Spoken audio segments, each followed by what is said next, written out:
So all of this kind of has led to the situation, which I like to call the catch 22 of 22. Basically, that is that sellers are hesitant to come onto the market because if they're buying, they're afraid that they're not going to be able to find something to buy because inventory is so low. But that, of course, means that, it's a self-fulfilling prophecy because those listings that would be on the market are not coming on. So we have this bottleneck in the inventory situation. So these are some of the strategies that I want to talk about today that can help a seller in this kind of market to make their move and to be able to buy confidently, and make that transition without being homeless, without having to pay two mortgages and or just be stuck, selling when they don't have a new home to buy. So the first one is you can make your sale subject to finding suitable housing. And this is very common, especially in a seller's market. And basically what that means is that you can attract a buyer and accept an offer, but it will be contingent on your finding a new home that you love. And you get to decide, what that home is. If you don't find a home for any reason, then you can actually cancel the deal. You can terminate the transaction because you have this contingency. And you have flexibility in the closing timeline so that the buyer fully understands that you might need to push back the closing. Now, there will be some parameters set there. The buyer will say, well, I can give you, this much time. Maybe it's 2 months or 3 months.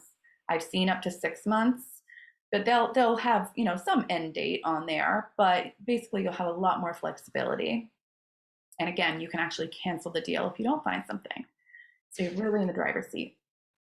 And then the second strategy is a use and occupancy, or UNO, or rent back. And what that means is that you can have an accepted offer on the property that you're selling, your current home, and actually close on the home and then rent it back from the new owner for a period of time.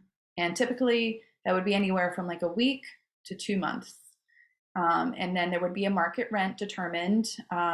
It'd either be based on market rent or perhaps the carrying costs of the property so that the new owner is not losing money by allowing you to do the rent back. Although I have seen it done for free actually too.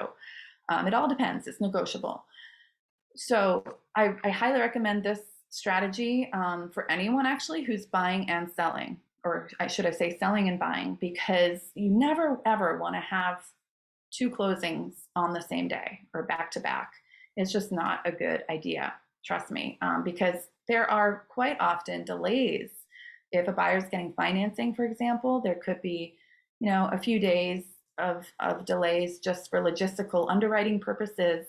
And if your purchase is contingent on their purchase going through of your current home, then it will have a domino effect and, could really be a problem. So that's why I suggest at least a week use and occupancy if you're selling and buying a home at the same time. So you have that cushion, you have that leeway built in just in case anything gets delayed, as they often do. But you can also have this rent back period for up to 60 days. And that's, hi, Eric. That's because the outer limit is because if the buyer has a mortgage, then they have their mortgage company is going to want them to move in after about 60 days. They don't want them to go longer than that because that would entail an investment mortgage instead of an owner occupant one. But again, this builds in some more time for you if you're concerned about finding a new home. Now you have your escrow period of a month, 6 weeks, or 60 days, plus a UNO of up to 60 days. So now you have ample time to make sure you secure a new home. And if neither of those options make you feel comfortable, there are a couple other options too, being that you can access equity from your current home to buy a new home. So in this case, you would actually get a line of credit, or you would refinance and pull cash out of your current home. place an offer on a new home and then sell your current home. So you'd be buying first and then selling.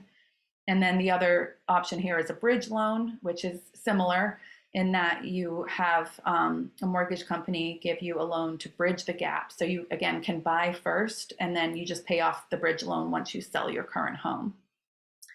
And I do have resources for those options that I can share with you if you're interested in looking into them.